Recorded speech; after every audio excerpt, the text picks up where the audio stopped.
Apesar de ter grandes sucessos nos anos 70, incluindo Selva de Pedra, que teve 100% de audiência num capítulo, a Globo também teve dores de cabeça nessa década. É isso que nós vamos mostrar no vídeo de hoje. O Bofe, novela das 10 exibida entre julho de 72 e janeiro de 73, reuniu a dupla que brilhou na revolucionária Beto Rockefeller, da Tupi, o autor Braulio Pedroso e o diretor Lima Duarte. Mas não deu certo. Rejeitada pelo público, a ousada produção simplesmente dizimou o ibope da faixa, começando com quase 70% de audiência e chegando a registrar apenas 25 algum tempo depois, o que era muito pouco para a emissora na época. A Globo pediu para o autor mexer na trama e mudar o perfil de diversos personagens, mas como ele se recusou, acabou sendo substituído por Lauro César Muniz. O ator José Wilker, que vivia um importante personagem, pediu para sair, em solidariedade ao autor. Seu personagem ouviu uma piada e morreu de rir, literalmente.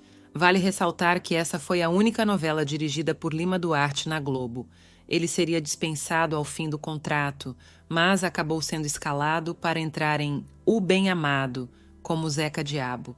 O resto da história todo mundo já conhece. Fogo sobre Terra. É importante ressaltar que essa novela das 8, exibida entre maio de 74 e janeiro de 75, fez sucesso e registrou ótima audiência. Mesmo assim, teve inúmeros problemas nos bastidores, causados pela censura vigente na época. Um dos diretores declarou que foram feitas 3 novelas, uma que foi escrita, outra que foi realizada e uma terceira que foi ao ar. A autora Jeanette Claire disse que não foi fácil fazer Fogo sobre Terra, cuja trama foi totalmente mutilada e que por isso parecia ter capítulos sem nexo. Ela também disse que escreveu a novela com carinho e boa vontade, mas que não rendeu aquilo que esperava, tendo problemas do começo ao fim, se tornando sua obra mais complicada. Super Manuela. Exibida entre janeiro e junho de 74, essa novela das 7 era centrada na trama da empregada doméstica Manuela, vivida por Marília Pêra, que era uma espécie de super-heroína. Considerada uma das mais problemáticas novelas já produzidas pela Globo, de super não tinha nada, como reconheceu seu autor, Walter Negrão. Além de não ter conquistado o público, a produção enfrentou inúmeros problemas nos bastidores, incluindo cortes impostos pela censura e artistas que pediram para sair no meio da trama. O resultado foi tão traumático que Marília voltou às novelas apenas 13 anos depois, em 87, quando estrelou Brega e Chique. Cuca Legal, exibida entre janeiro e junho de 75, foi mais uma produção da 7 que não deixou saudades na Globo. Seu diretor, Oswaldo Loureiro, declarou que Cuca Legal foi uma novela que nasceu, cresceu e se perdeu. A trama, que era muito fraca, foi considerada monótona e repetitiva, sendo rejeitada pelo público, que preferia acompanhar Meu Rico Português na Tupi. Espelho Mágico.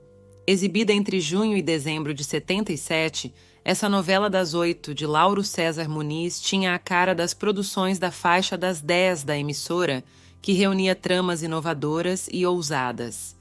O público simplesmente recusou a ideia de se mostrar os bastidores da televisão, mesmo com um elenco estelar, com nomes como Tarcísio Meira, Glória Menezes, Juca de Oliveira, Ioná Magalhães, Lima Duarte e muitos outros. Espelho Mágico tinha uma novela dentro da novela chamada Coquetel de Amor.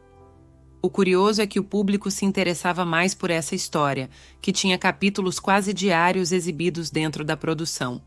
Em seu livro, o diretor Daniel Filho disse que foi um erro expor os defeitos dos heróis da televisão para o público. Com uma queda de 20 pontos no Ibope, numa época em que a Globo dominava os índices, não havia mais o que ser feito, a não ser terminar a produção o quanto antes. Nina. Exibida entre julho de 77 e janeiro de 78, essa novela das 10 foi criada às pressas depois que a estreia de Despedida de Casado foi proibida pela censura. O elenco, encabeçado por Regina Duarte e Antônio Fagundes, era praticamente o mesmo, mas os problemas nos bastidores persistiram. Apesar do capricho na produção de época, pouca gente se interessou pela novela, resultando em baixa audiência. Ainda se tentou uma mudança de rumo, com uma nova fase a partir do capítulo 73, mas pouco adiantou. Sem lenço, sem documento. Depois do sucesso de Estúpido Cupido, Mário Prata não teve o mesmo êxito na sua novela seguinte, exibida entre setembro de 77 e março de 78. Muito antes de Cheias de Charme, a história abordava o dia a dia de um grupo de empregadas domésticas, mas o público não se interessou pela trama, que teve baixa audiência. A Globo ainda tentou fazer mudanças na obra, que não surtiram efeito, fazendo com que a novela fosse encurtada. Gina, exibida entre junho e outubro de 78, foi uma adaptação do romance homônimo de Maria José Dupré, que também escreveu Éramos Seis. Só que muito pouco do livro, que abordava temas pesados, acabou sendo visto na novela, o que deixou a autora bastante insatisfeita. O próprio diretor da novela, Sérgio Matar, comentou que o romance era improvável para ser adaptado para a faixa das 6, sendo concebida sem o menor senso de conteúdo. Segundo ele, o diretor Erval Rossano quis porque quis fazer Gina e deu no que deu. Além disso, choveram críticas pela falha na caracterização de jovens atores, como a protagonista Cristiane Torlone, que tinha apenas 21 anos, como uma mulher madura na fase final da trama, ao invés de se escalar uma atriz mais velha. O resultado parecia uma paródia feita por um programa humorístico. Na época, a Folha de São Paulo publicou que Gina foi uma das piores novelas feitas pela Globo, que tudo parecia um equívoco e que a produção ficou longe do já badalado padrão de qualidade da emissora. Sinal de alerta. Exibida entre julho de 78 e janeiro de 79, essa esquecida novela enterrou de vez a faixa das 10 da Globo, não tendo nem boa audiência nem repercussão.